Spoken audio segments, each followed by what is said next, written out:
This video covers part of our 2019 trip to Southeast Asia, which included Hong Kong, Singapore, and Thailand. Part 1 was Hong Kong and Singapore. This is Thailand with Bangkok, Chiang Rai, and Chiang Mai.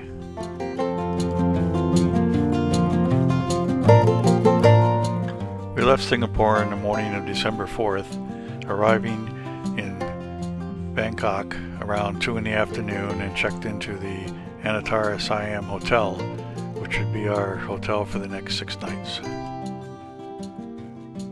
This was one of many shrines devoted to the Hindu gods, Brahma, Vishnu, and Shiva, and the dancers performed for the worshippers for their prayers. The next morning we left Bangkok for one of our 3 day trips out of the city.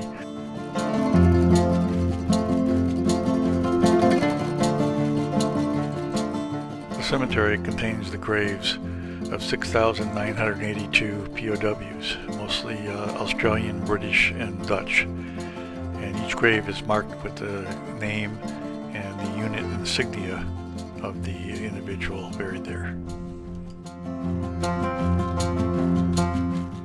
The museum chronicles the construction of the Thai-Burma Railway, or as it's also called, the Death Railway, the 258-mile railway between a city in Thailand to a city in Burma that was constructed in 1942 and 1943. It details a lot of pictures and conditions under which the prisoners of war suffered during the construction of this railway.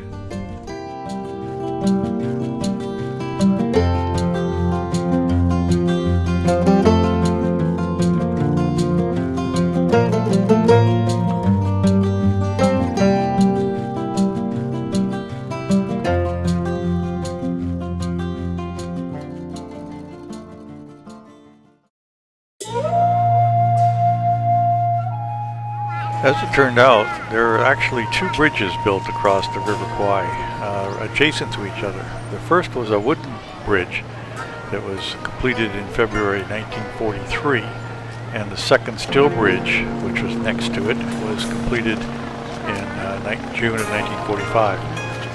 So apparently the bridge over the River Kwai, the movie, depicted the wooden bridge and not the steel bridge that remains today.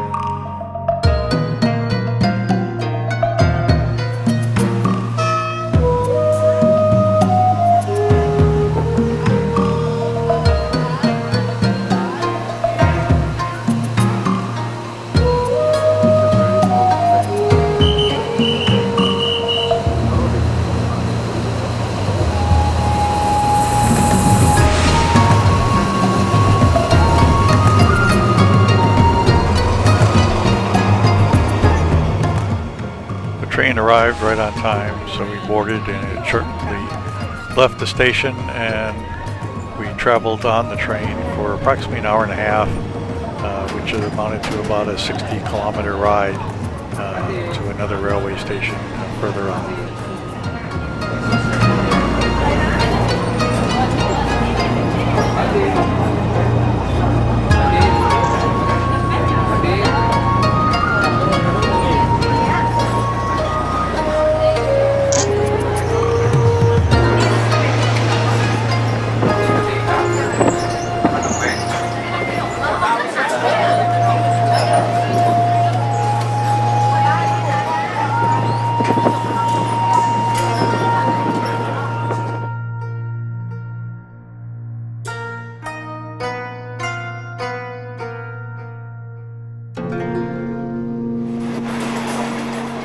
Really wasn't a lot to see along the train ride. Most of the land on either side was composed of farmland, growing bananas and sugar cane, and what else? I think tapioca plants dominated. And that was pretty much it until we arrived at a riverside train station.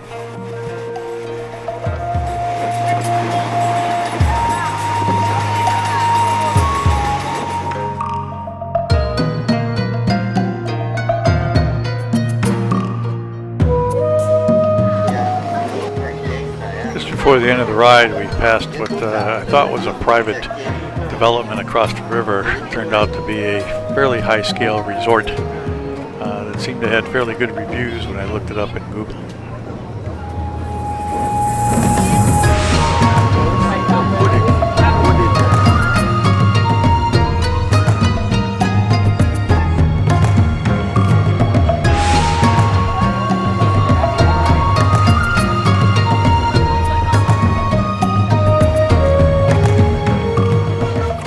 So around 1 in the afternoon, we arrived at the Chiang Rai station and got off the bus and had a buffet lunch at the Chiang Rai Cave restaurant.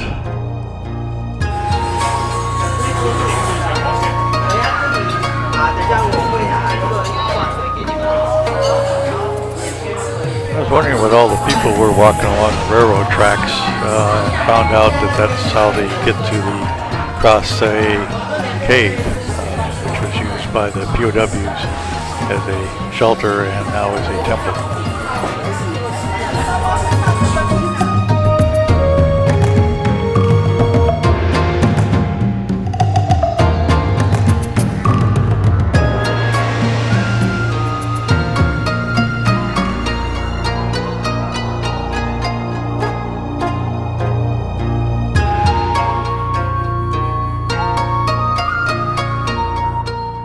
Partway back from our 3.5-hour ride back to Bangkok, we stopped at the souvenir stand and sold a lot of snack foods. And one of the best things they sold was this chiffon coconut cake.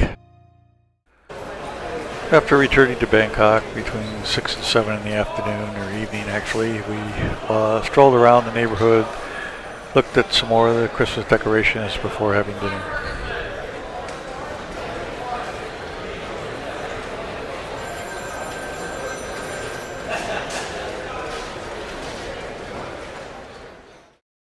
Today we began our tour of a lot of the temples in Bangkok, starting with one of the most famous, Wat Pro, home of the reclining Buddha.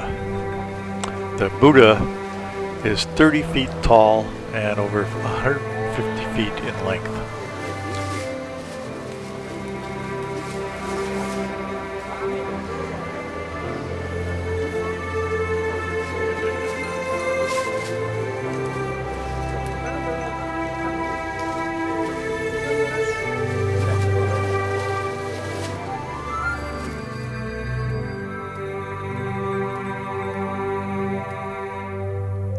Buddha's feet are about 15 feet long and decorated with mother-of-pearl illustrations of Buddha. And number 108 refers to the 108 positions and symbols that help lead Buddha to perfection. There's a lot more to the Wat than just the reclining Buddha. There's over 1,000 Buddha images on site, as well as 4 large stupas, or what they call chettis, and 91 smaller ones. The 4 large ones contain the ashes of the King Rama 1, 2, 3, and 4, and the other ones contain ashes of other royal family members. There's also a 400 of these Buddha statues in the lotus position scattered around the cloister in the Wat.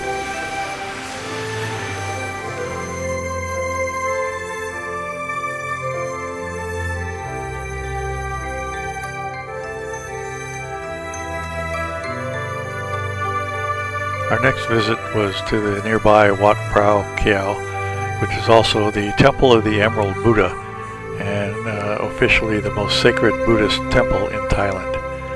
It consists of a number of buildings within the Grand Palace.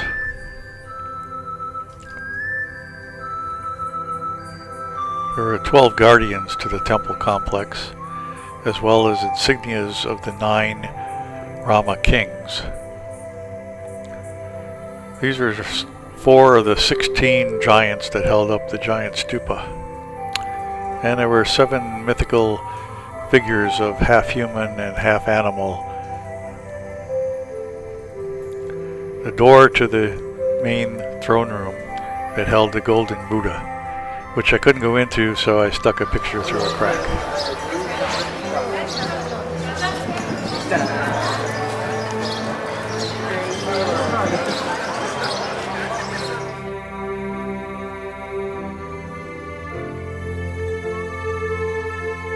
Grand Palace Throne Hall was a mixture of European and Thai architecture.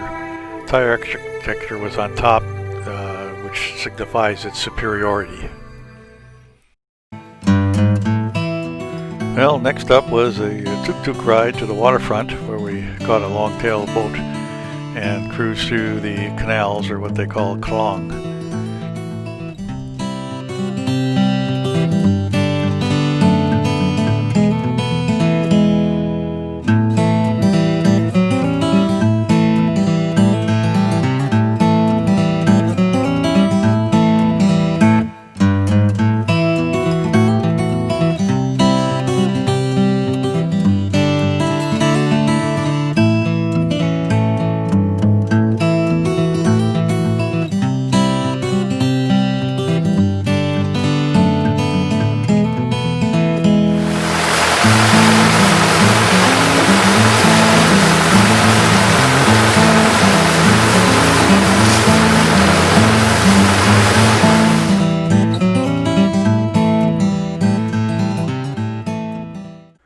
The longtail boat dropped us off on the other side of the river to visit Wat Arun.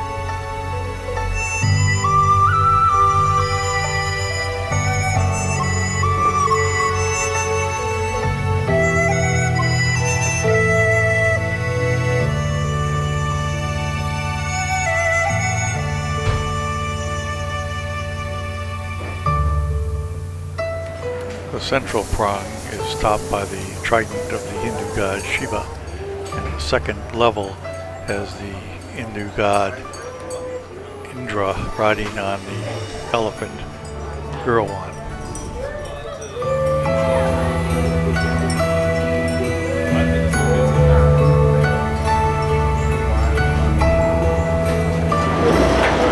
After Wat Arun, we took a ferry across the river back to the central part of Bangkok and had a late lunch, and then started again with another walk.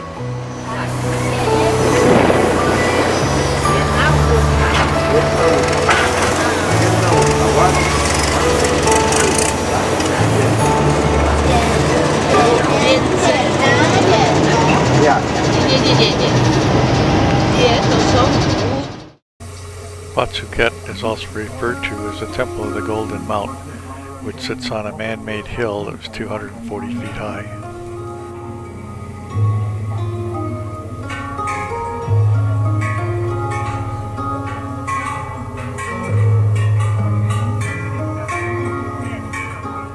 Another interesting side note about Wat Suket is that during the later part of the 18th century, during the plague, approximately 60,000 bodies were buried at Wat Suket.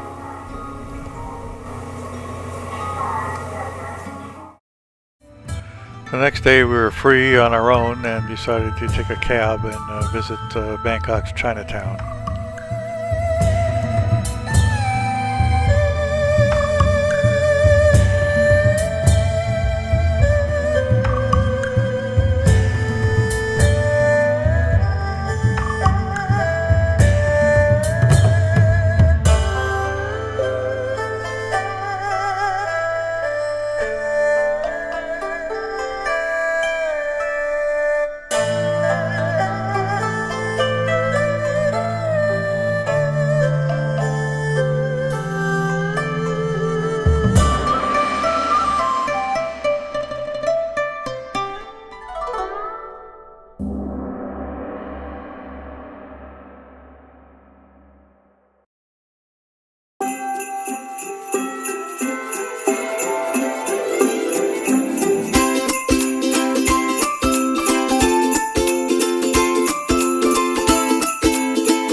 Following a day of leisure, we're on the road again, this time north to the Summer Palace and the ancient kingdom of Ayutthaya.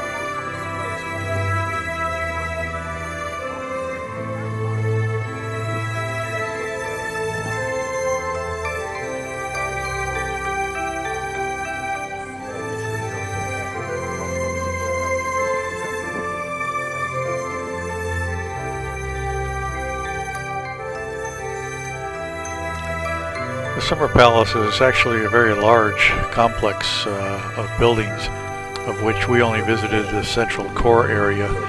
But surrounding this area were a number of residences of the kings and the princesses, about a half a dozen, and other buildings that were used by caretakers and gardeners and a number of other people that supported the palace activities. So it was a rather large place. The king must appointed one of his sons to become crown, and one of the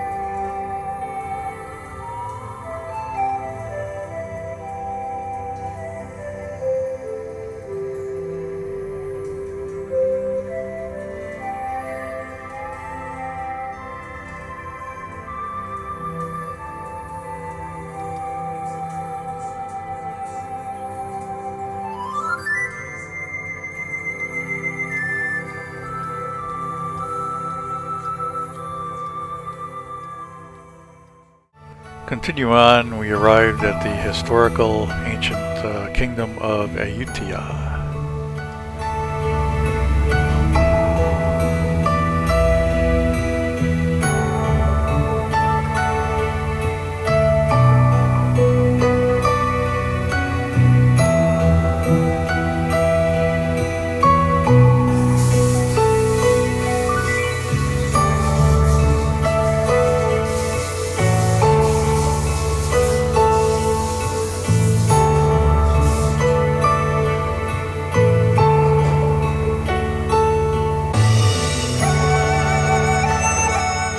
I don't know if the entire Buddha was encased in roots or just the head.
This by the river. The river is down there, and he reached this temple by boat.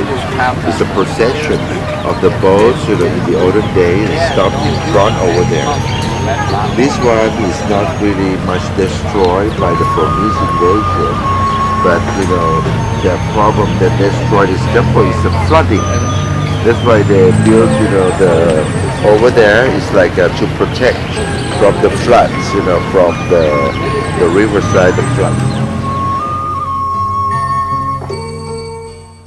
This was the last of 3 temples that we visited in Ayutthaya, which were somewhat reminiscent of temples that we visited in India, in Kolkata, where there were 2 types of Hindu temple complexes there. So after this visit, we returned to Bangkok.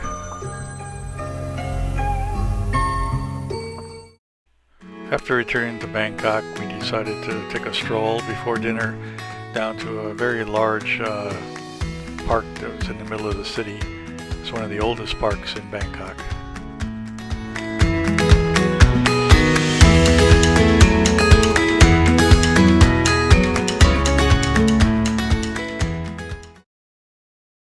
This morning we did another half-day trip out of Bangkok to the Damuan Saduek floating market.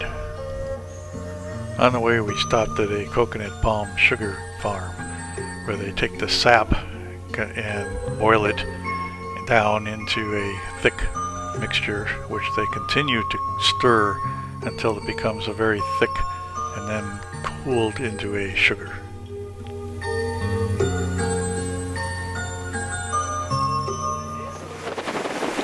We took another long-tail boat ride along the Damun Suak canals in order to reach the actual floating market area, where we then left the boat and walked along the sides of the floating market rather than take the boat through the market. The Damun Suak Canal was built in 1866 by order of King Rama IV. It was a 20-mile long canal that joined two rivers, and eventually floating markets began to pop up along, and commerce was done then by canal boats. And villagers actually dug another 200 some canals, and all commerce was then done using waterways until about 1967, when roads began to become built in the area, and the floating markets then decreased in popularity and reduced to a size of maybe only 100 now vendors that are on the canal, and it's mostly a tourist attraction that was designated as such in 1971.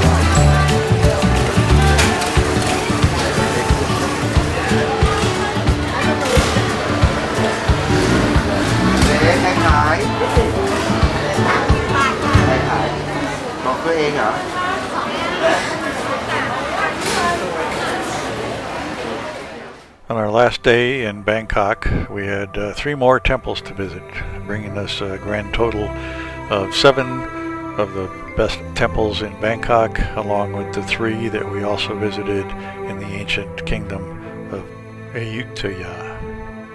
In Thailand, there are many images of Buddha in a sitting position, and the position of his hands is called a mudra. The most famous one is the subduing Mara. In this position, his left hand is palm up in his lap, and his right hand is pointing toward the earth. This posture refers to the Buddha-to-be meditating under a bodhi tree, and just before reaching enlightenment, Mara the demon arrived, accompanied by his armies and 3 beautiful daughters. His armies attacked Buddha, while his attractive young daughters tried to distract and seduce the Buddha to stop him from meditating and reaching enlightenment. It is said that Mara the demon attempts to lure people into sin and temptation, and his 3 daughters represent lust, material wealth, and temptation. This is the opposite of Buddha's teaching. So Buddha, to be, touched the earth with his right hand, calling upon Mother Earth to be his witness, and the earth goddess appeared in the shape of a young beautiful woman, who by wringing the waters out of her long hair, she drowned the armies of Mara, and allowing the Buddha to continue meditating and finally to reach enlightenment. The Golden Buddha at Wat Trimit is one of the most famous Buddhas of this posture. The Golden Buddha is a 5.5-ton solid gold construction from the 13th and 14th centuries. It was covered in plaster during the 17th, 18th century and the Burmese invasion to protect it. In 1800s, it was brought to Bangkok and put in a wat there. Following that wat, it was moved to another wat, and at that time was accidentally dropped, and it was discovered to be solid gold. So on the morning of December 10th, we went to the airport for our 1.5-hour flight to Chiang Rai. A lot of people don't go to Chiang Rai, they say, because there's not that much to do. They go to Chiang Mai instead. However, I would go there just to visit this resort that we stayed at called Riviera by Katani. It was on the River Cole.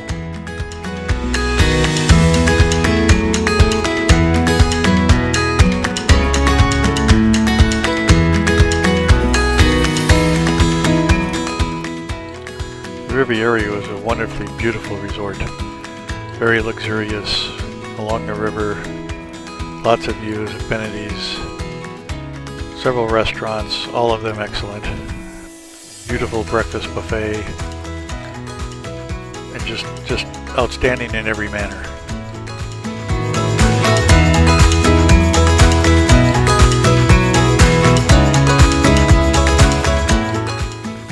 The pool area was also exceptional. It's one of the largest pools in a resort that I've ever seen, with a nice cabana, a bell tower, and also a herb garden.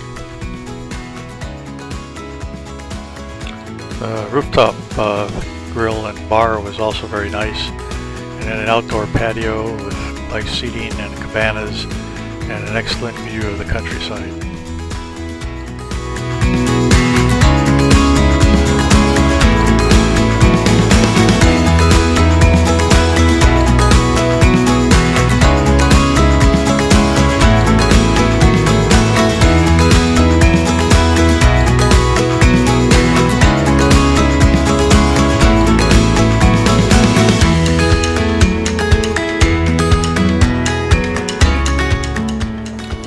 I wish we had more time to just lounge around the resort, but we had a full 3-day itinerary.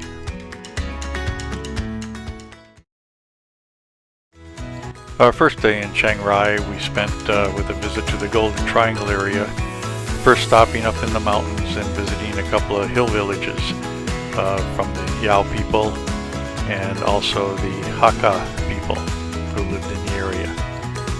The Hakkas actually came from China, and their entrances are unique with what they call a spirit gate, which is used to delineate the difference between their home inside the gate and the outer world outside the gate.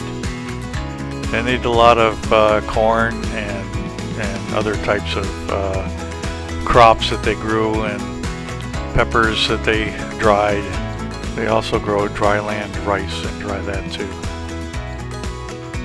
Mae Salong was founded in 1961 by remnants of the Kuomintang army who fled Yunnan after defeat by Mao Zedong in the Chinese Civil War. Tea production in China didn't start until about 200 years ago, when hill tribes from China moved into northern Thailand, but it didn't become a popular crop until the 1980s because opium was much more lucrative. But in the 1980s they decided to switch from opium to tea production, and now it's very widespread. After visiting the villages in the Doi Salong mountain area, we moved on to the northern border to Myanmar.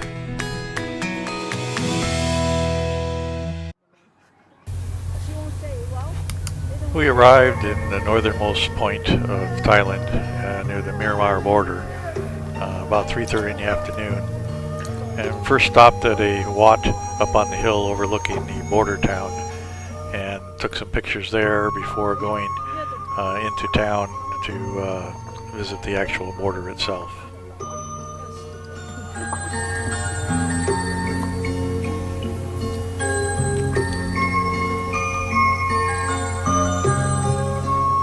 In 1949, at the end of the Chinese Civil War, some of the anti-communist Kuomintang forces refused to surrender, and one regiment of the 93rd Division fought their way into Burma and were living in the jungles. The Burmese army then launched an offensive that lasted for 12 years to kick them out of Burma, and eventually they settled several thousand in Taiwan. But in 1961, 4,000 soldiers were invited by Thailand to enter and help fight against the communists in Thailand, and they settled in the town of Mae Song. As the sign indicates, this is the northernmost border crossing from Thailand into Myanmar. We didn't leave Mae Sai until about 4:20 in the afternoon, and it was another 30 minutes on to the Golden Triangle, but first we stopped at a overlook area that gave the best actual view of the three countries.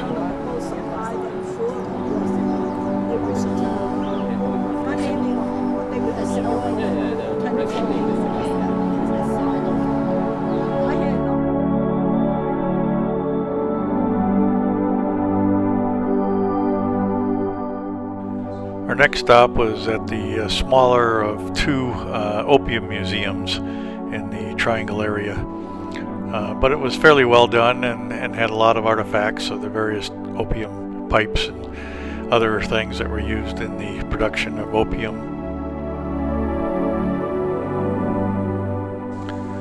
Golden Triangle Park is now basically a big tourist draw area, but originally it was one of the most prolific opium producing areas in the world, and the CIA actually gave it the name the Golden Triangle.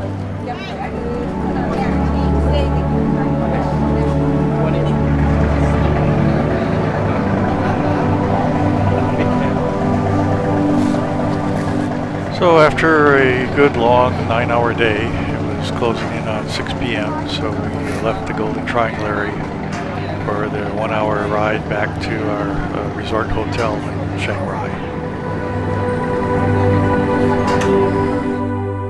Actually, on the way back to the village of Chen, we decided to stop at this Wat to look at the very large Chedai. There was also a very old Bodhi tree at the Wat.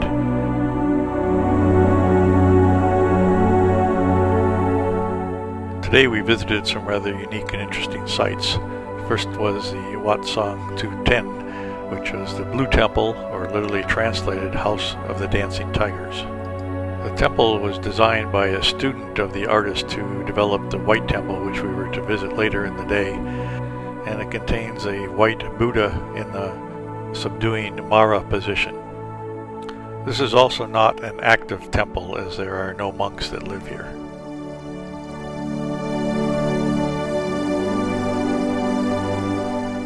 Next up was Ban Dam, the artist Tawan Duchani's artful portrayal of hell, and had a lot of weird things. In contrast to Ban Dam, the White Temple is a glimpse of heaven. To reach happiness, you have to pass the bridge of the cycle of rebirth with outstretched hands representing desire and temptation, and then to reach the gate of heaven, you have to pass by 2 guards representing death who decide the fate of the dead. All around the temple were thousands and thousands of these tin ornaments with visitors' personal notes of wishes for the future.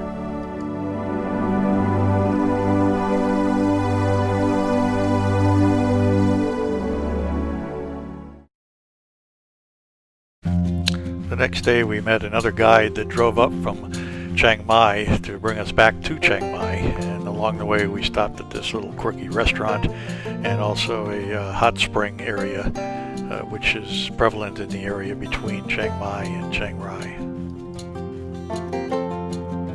We arrived in Chiang Mai about 5 in the afternoon and checked into the Naga Hotel, which is in the center of the old city.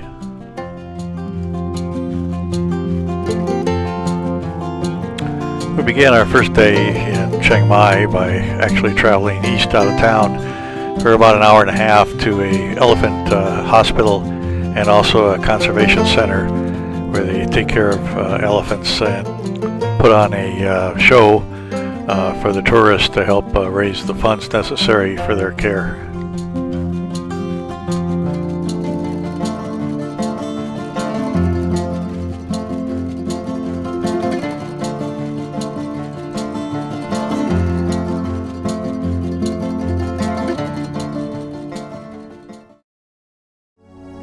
We then traveled on to the city of Lamprong to visit the old wooden temple there. At first glance, it almost looks like a fortress with the high walls surrounding it, and the reason for that is because it actually was a fortress at one time, back in the 8th century. The main hall is a little unusual because it still has open sides, and the murals on the walls are from the original paintings and are still somewhat preserved.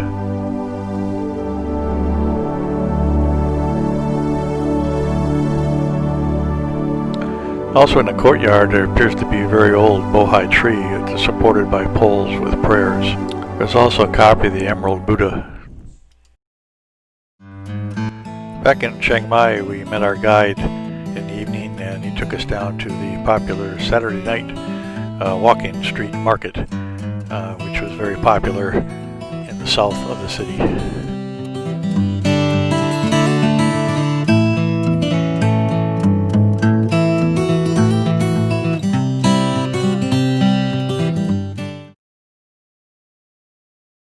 On our last day in Chiang Mai, we drove just to the west of town up a mountain called Doi Suthep, which actually took us about an hour and a half to drive up there, even though it was only 11 kilometers, because the road was very narrow and twisty and turny to get up to the top of the mountain to the temple.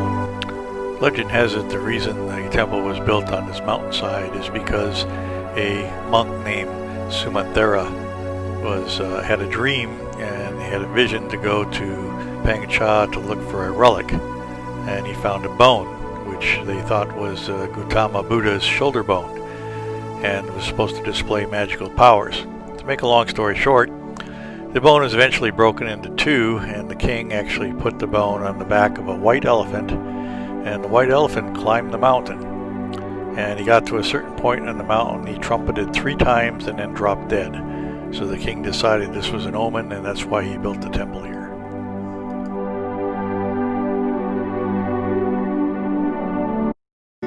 There's also a small village with numerous restaurants and places for tourists to visit, one of which is this jade factory, which we visited, and I bought a small jade elephant. Our guide also suggested we visit this waterfall, but because it's a very steep climb down, we thought we should probably drive down to it, which is what we did.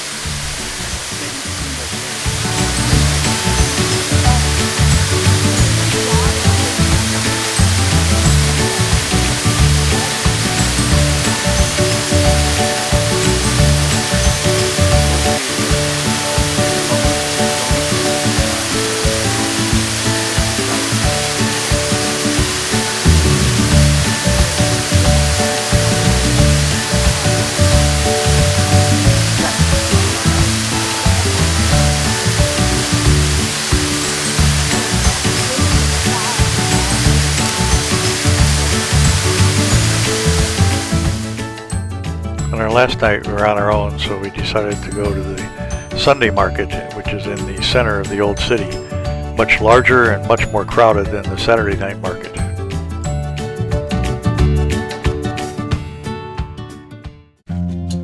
So our sojourn has come to an end, and we had to fly back to Bangkok and stay overnight at the airport hotel because we had an early morning flight the next day through Tokyo and then back to the San Diego.